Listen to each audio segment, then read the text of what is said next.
जिन लोगों की नींद मृत्यु के समान शांत और शिथिल होती है, उन लोगों का हर सुबह एक नया जन्म होता है। इसका अर्थ है कि जिस प्रकार मृत्यु के समय हमारी सांसें एकदम थम जाती हैं, उसी प्रकार नींद में अगर हमारी सांसें इतनी धीमी रफ्तार से चले कि किसी को पता ही ना चले कि हम सांसें ले रहे हैं, तो समझ जाइए कि आप योग निद्रा में हैं। योग निद्रा यानी कि आपकी नींद ही आपके लिए ध्यान बन चुकी है। इसके बाद आपको ब्रह्म मुहूर्त में जागने का प्रयास नहीं करना पड़ेगा। आपका शरीर अपने आप ही बिस्तर को ब्रह्म मुहूर्त में अपने आप छोड़ देगा, क्योंकि साधारण नींद को पूरा होने में 8 घंटे का वक्त लगता है, लेकिन योग निद्रा में वही नींद 4 से 5 घंटे में पूरी हो जाती है। लेकिन अपनी सांसों को योग निद्रा के अनुसार ढालने के लिए आपको कुछ बातों का ख्याल रखना होगा। सबसे पहली बात, अगर आपको ब्रह्म मुहूर्त में उठना है तो उसके लिए अपने शरीर के साथ जोर जबरदस्ती नहीं करनी है। अगर आपकी नींद पूरी नहीं हुई है तो आपको कोई भी अलार्म यूज करने की जरूरत नहीं है, क्योंकि अगर आप नींद पूरी हुए बिना ही ब्रह्म मुहूर्त में उठ जाते हैं तो आप ब्रह्म मुहूर्त की ऊर्जा का भरपूर उपयोग नहीं कर पाएंगे। अगर ब्रह्म मुहूर्त में आपकी आंखें अपने आप खुलती हैं तो ही आप सुबह के ध्यान में गहरे प्रविष्ट हो सकते हैं। लेकिन अगर हम अपने साथ जबरदस्ती करते हैं तो हमारा पूरा दिन तनाव में बीतेगा, थकावट में बीतेगा।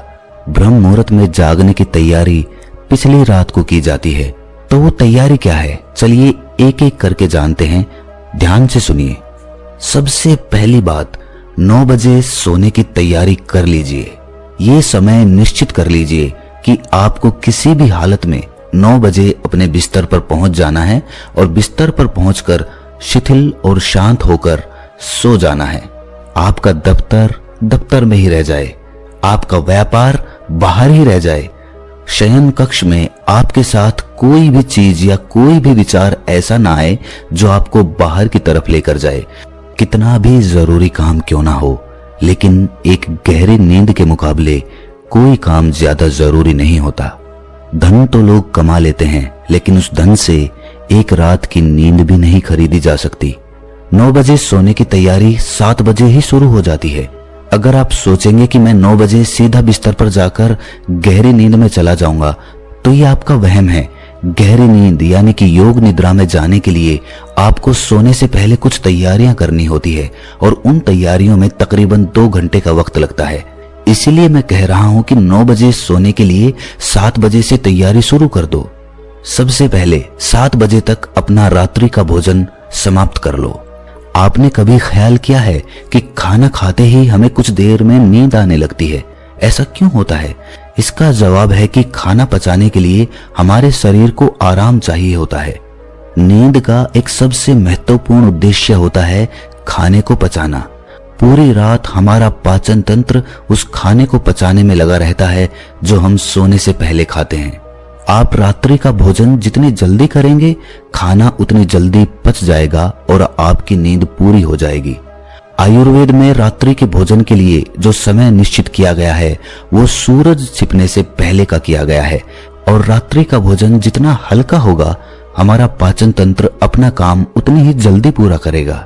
इसीलिए रात्रि के भोजन में हमेशा हल्का खाना ही खाएं। जिस खाने को पकने में जितना ज्यादा समय लगता है वो खाना उतना ही भारी होता है, और इसके विपरीत जिस खाने को पकने में जितना कम समय लगता है वो खाना उतना ही हल्का होता है। उदाहरण के लिए, रोटी को पकाने में ज्यादा मेहनत और ज्यादा समय लगता है, वहीं पर चावल को पकाने में कम मेहनत लगती है। इसके फलस्वरूप रोटी को पचाने में हमारे शरीर की ज्यादा ऊर्जा लगती है, और वहीं पर चावल को पकाने में उससे कम ऊर्जा लगती है। खिचड़ी, चावल, उबली हुई सब्जी, ये सब हल्के खाने में आते हैं, और वहीं पर रोटी, घी, मांस, दालें इत्यादि भारी खाने में आते हैं, जिनको पचाने में हमारे शरीर की ज्यादा ऊर्जा और ज्यादा समय लगता है, जिसकी वजह से हमारी नींद की अवधि बढ़ जाती है। शरीर की अधिकतर बीमारियां इसी कारण से पैदा होती हैं कि हमें ये नहीं पता होता कि किस समय किस तरह का भोजन करना चाहिए। आजकल लोग जिम करते हैं, अच्छा शरीर बनाने के लिए अच्छी डाइट लेते हैं, अच्छा आहार लेते हैं, जो कि भारी होता है, तो वो शरीर को बलवान तो बना देता है, लेकिन शरीर में वो ऊर्जा, वो स्फूर्ति, वो ताजगी वो खत्म हो जाती है। शरीर का बलवान होने से ज्यादा मजा मन का आनंदित होने में होता है। ये बात तो सत्य है कि आदमी को स्वस्थ रहना चाहिए और उसके लिए व्यायाम जरूरी है, लेकिन उतना ही व्यायाम जिससे हमारा शरीर बहुत ज्यादा थके ना या उसे बहुत ज्यादा आहार लेने की जरूरत ना पड़े। व्यायाम उतना ही होना चाहिए जिससे हमारे शरीर की ऊर्जा बढ़ती रहे, ना कि हमारा शरीर थक जाए। जब जिम करते हैं या ज्यादा कठिन व्यायाम कर लेते हैं तो नींद की अवधि अपने आप बढ़ जाती है, शरीर को ज्यादा आराम की जरूरत होती है और हम ध्यान को कर ही नहीं पाते। जो समझदार हैं वो ये जानते हैं कि शरीर को चाहे कितना भी बलवान क्यों ना बना लो, एक ना एक दिन वो मिट्टी में ही तब्दील हो जाएगा। और वहीं पर अगर हम अपने मन को समझ लेते हैं तो मन से समझने से बड़ा काम इस दुनिया में कुछ हो नहीं सकता है। मन को समझ लिया मतलब आपने अपने आप को समझ लिया, आपने अपने आप पर विजय हासिल कर ली। ये मजे की बात है कि हम आकर्षक शरीर इसीलिए बनाना चाहते हैं ताकि हम दूसरों को प्रभावित कर सकें। जिस प्रकार के विज्ञापन फिल्मों और समाज के द्वारा हमारे सामने पेश किए जाते हैं, हमारा मन उसी तरह काम करने लग जाता है। बचपन से हमने फिल्मों में आकर्षक शरीर वाले अभिनेताओं को देखा है और हमारे मन में उन्हीं की तरह एक आकर्षक शरीर बनाने की इच्छा जागृत हो जाती है। लेकिन वहीं पर अगर हमारा समाज हमारे ऋषि मुनियों की तरह मन को आकर्षक बनाने पर ध्यान देता तो शायद हम जिम की जगह ध्यान को ज्यादा महत्वपूर्ण समझते। खैर, अपनी बात पर वापस लौटते हैं। रात्रि का हल्का भोजन कर लेने के बाद आपको अपने शरीर को शिथिल करने की प्रक्रियाओं पर ध्यान देना चाहिए। 7 बजे तक आपने भोजन कर लिया, अपने दफ्तर के सारे काम खत्म कर दिए, अब आपके पास कुछ भी काम नहीं है। 7 से 9 बजे का जो समय होता है उसे हमें पूरी तरह से उपयोग करना चाहिए। अपने मन को शांत, शिथिल और विचार मुक्त बनाने की तरफ ध्यान देना चाहिए। इसके लिए गुनगुने पानी से स्नान करना बहुत ही सहायक सिद्ध होता है। गुनगुने पानी में नहाते हुए ये भाव अपने मन में पैदा करिए कि आज पूरे दिन की चिंताएं, पूरे दिन का गुस्सा, पूरे दिन की घृणा, पूरे दिन का परिश्रम, पूरे दिन की थकावट, पूरे दिन का तनाव अपने आप पानी के साथ आपके मन से धुल गया है। आपका मन एकदम खाली और निर्मल हो रहा है। ये भाव हमें नहाते हुए करना है। अगर आपके पास स्नान गृह में कोई टब है तो टब में लेटकर भी ये भाव पैदा किया जा सकता है। टब में लेटे लेटे अपने शरीर को शिथिल करते जाइए। शिथिल करने का सीधा सा तरीका है अपने मन में भाव पैदा करना, और भाव जितना प्रगाढ़ होगा उसका परिणाम उतना ही जल्दी मिलेगा। नहाने के बाद अपने आप को खाली रखिए, टीवी मत देखिए, किसी से बातचीत भी मत करिए, अपने आप को एकदम शांत करिए। जो बाहर की चीजें हैं, जो बाहर की वस्तुएं हैं, उन्हें बाहर ही छोड़ दीजिए, वो अगले दिन भी वहीं पर मिलेंगी।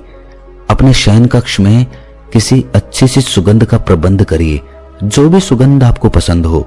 आप किसी अगरबत्ती या धूप बत्ती का इस्तेमाल कर सकते हैं या फिर आप किसी परफ्यूम का या रूम फ्रेशनर का भी उपयोग कर सकते हैं। इसके बाद कमरे की रोशनी को धीमी कर दीजिए और कोई शांत म्यूजिक लगाकर, कोई शांत संगीत लगाकर अपने बिस्तर पर लेट जाइए। ब्रह्म मुहूर्त में उठने के लिए किसी अलार्म का उपयोग मत करिए, बस अपने प्रभु से ही कहिए कि वही तुम्हें ब्रह्म मुहूर्त में जगा दे। उससे बड़ा जगाने वाला कौन होगा? वही एकमात्र है जो आपको जगा सकता है। अगर आपको सुबह 4 बजे उठना है तो आप उससे कहिए कि प्रभु, मुझे 4 बजे आप ही जगाने वाले हैं, आप ही सृष्टि के कर्ता हैं। और धीरे धीरे ये भाव अपने मन में बनाते हुए आप नींद की आगोश में चले जाएं। 21 दिन तक ये प्रयोग करने के बाद आपको खुद ही एहसास होगा कि आप अपनी नींद में भी जागे रहते हैं। अब आपका जागरण पूर्ण हुआ। अब आप योग निद्रा में प्रविष्ट हो चुके हैं। जिस नींद को पूरा होने में 8 से 10 घंटे का समय लगता था और उसके बाद भी मन में थकावट बनी रहती थी, अब वही नींद 4 से 5 घंटे में पूरी होकर भी आपको चुस्त बनाए रखेगी, क्योंकि अब आपकी नींद वास्तविक नींद है। पहली वाली नींद में आप अपने सपनों में चलते रहते थे। आपका मन, आपका मस्तिष्क निरंतर काम करता रहता था। आपका पाचन तंत्र अलग क्रियाओं में लिप्त रहता था।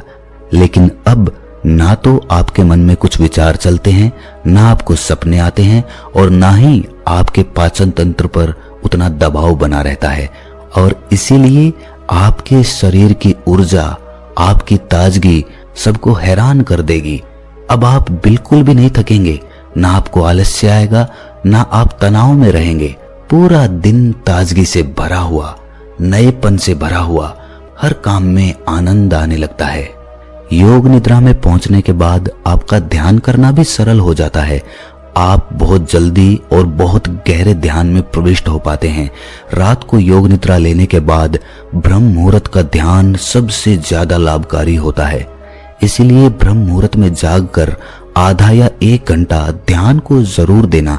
उसके बाद आप उस असीम सत्य को जानने में सक्षम हो पाएंगे।